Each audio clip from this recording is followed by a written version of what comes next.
يا صباح الفل، صباح الجمال كله على احلى متابعين واحلى اخوات في الدنيا كلها. اخباركم ايه يا حلوين؟ ان شاء الله تكونوا بخير يا رب. النهارده يا بنات هجيب لكم فيديو جامد مع حمودي، هيعمل معايا النهارده، واقف معايا في المطبخ مش راضي يسيبني. ولا ايه؟ هعمل معاكي فيديو النهارده يا ماما. احنا هنعمل النهارده اكله سريعه ولذيذه. احنا بصراحه كنا حاسين ان احنا عايزين ناكل حاجه سريعه، فلقيت عندي في لحمه في الفريزر، لحمه مفرومه زي ما انتم شايفين كده، طلعتها وجهزنا بقى. قلنا ايه؟ نعمل حواوشي كده سريع سريع، تبقى غدوه خفيفه وسريعه. هنا البهارات بتاعته دي فلفل اسود والسبع بهارات، وحاطه معايا هنا ايه شويه كمون. وطبعا في بهارات حواوشي، دي بتخلي طعم الحوشي جميل جدا يا بنات، بتاخده في مكان تاني خالص. انا بنزل ببصل مبشور زي ما انتم شايفين، يعني هحط مثلا نص كميه لا، نص كيلو لحمه، بحط معاها نص كيلو ايه بصل مبشور. ولو في دهن بيظبط الكلام بيبقى جميل جدا، بس انا ما عنديش دهن فقلنا مفيش مشكله، اللحمه ايه فيها نسبه من الدهن برضو هتطلعه حلو معانا ان شاء الله. وهنا بنزل بقى بنص معلقه من الفلفل الاسود وسبع بهارات ورشه كمون صغيره كده. وطبعا ما تنسوش الملح يا حلوين. الحواوشي من الاكلات السهله جدا الجميله اللي كل البنات هتعرف تعملها، حاجه مش مكلفه خالص، ويعني ما فيهاش اي افتكاسات، سهله جدا جدا جدا.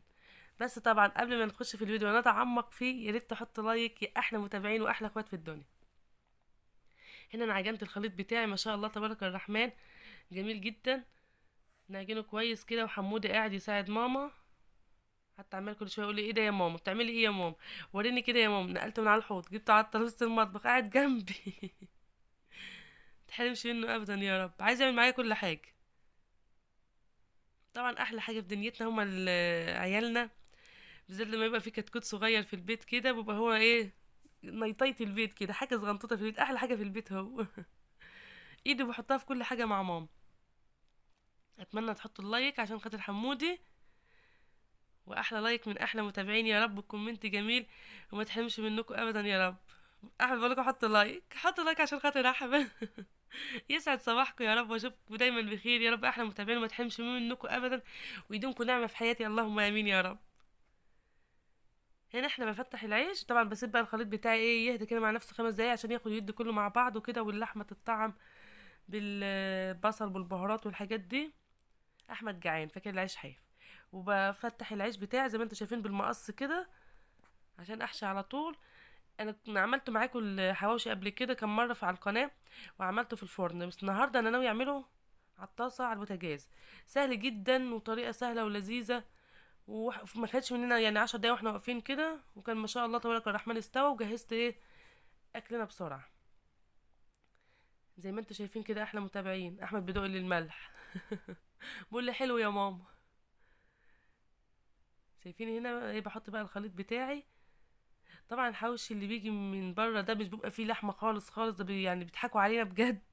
لكن حوشي البيت انت بتعمليه بطريقه نظيفه وطريقه مضمونه، وعارفه انت بتعملي ايه لاولادك، وبتبقى في كميه لحمه مظبوطه كويسه عشان العيال حتى يبقى فيه غذاء كده، وياكلوا بروتين، ياكلوا حاجه حلوه وحاجه نظيفه ومضمونه. وحاجه البيت والله بتبقى اطعم واحلى بكتير. صدقوا كده احلى. تسلم ايدك يا حمود. احمد طفى النور بس لقيناه احلى. انا شفته معاك وانا بسجل، بس بجد كده الصوره واضحه اكتر. طب كويس، احمد كان عنده راي اهوت وطلع رايه كويس. ما تنسوش اللايك يا حبايبي عشان خاطر حمودي النهارده منورنا في الفيديو. بالله عليكم حطوا اللايك. احمد مش سايب حاجه في حالها. انت بتعملي ايه يا ماما؟ عايزه اشوف كل حاجه.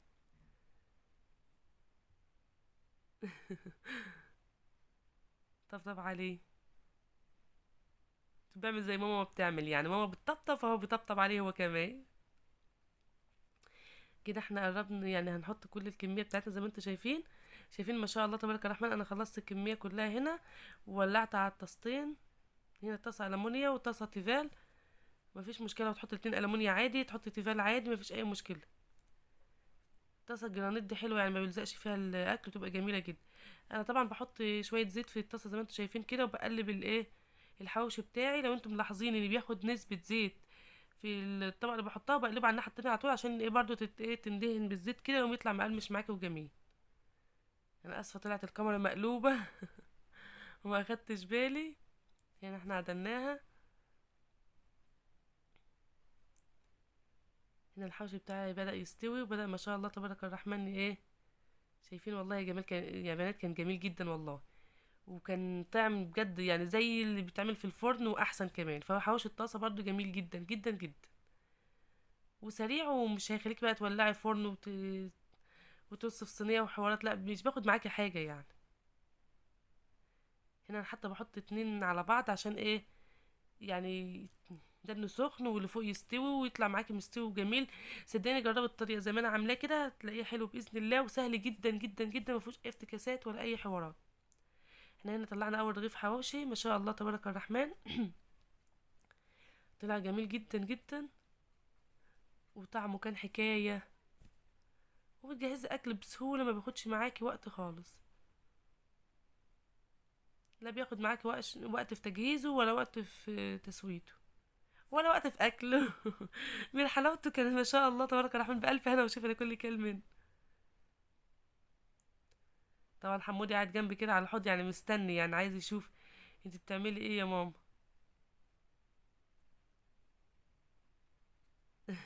حط اللايك. حط اللايك عشان خاطر احمد بصوابعه الاتنين، صوابعه النون والنون ياخد يسبل على كميل امه. ما شاء الله تبارك الرحمن عليك، ربنا يحميك لماما يا رب يا احمد. احمد يعني غالي شويه عشان هو الصغير، وعشان جاي على الثلاث بنات، فتحسه يعني ليه معزه خاصه كده، وعشان ربنا عوضني بيه بعد خاله الله يرحمه. يعني انا كان ليا اخ برضو اسمه احمد، وربنا توفاه على 22 سنه.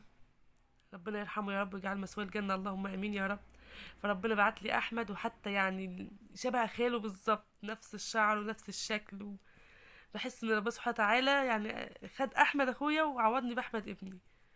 فربنا يجعله عوض عن اللي فات، اللهم امين يا رب، يبارك في عمره واشوفه عريس، اللهم امين، واشوفه من احلى الناس يا رب.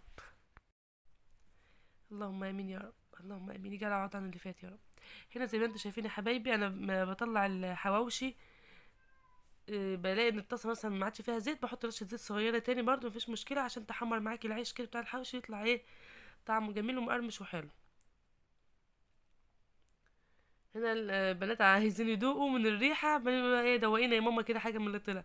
فكان سخن جدا وانا بقطعه، قلت اقطع لهم واحد كده يدوقوا كده ويقولوا لي رايهم على ما نجهز. وحمودي قاعد مستني بقى دوقينا يا ماما. شوفي هاتي يا ماما في الطبق ليا انا هنا يا ماما. هو الراجل بتاعهم بقى هيدوق هو الاول، وبعدين ايه يفرق على اخواته. سخن سخن مش عارف ياكل. بس احمد مشاغب، بس كان طعمه حلو بجد وكان جميل جدا.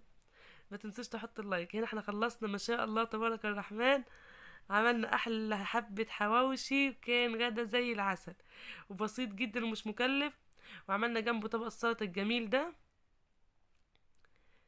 بصراحة والله تبارك الرحمن بألف هنا وشفا لكل اللي كان منه يا رب، وبألف هنا وشفا للي هيجرب على طريقتي. طريقته جميلة جدا ومش مكلفة، وما فيهاش اي افتكاسات، سهل جدا جدا بجد والله. واعملوه بجد، جربوه على الطريقة دي هيعجبكم.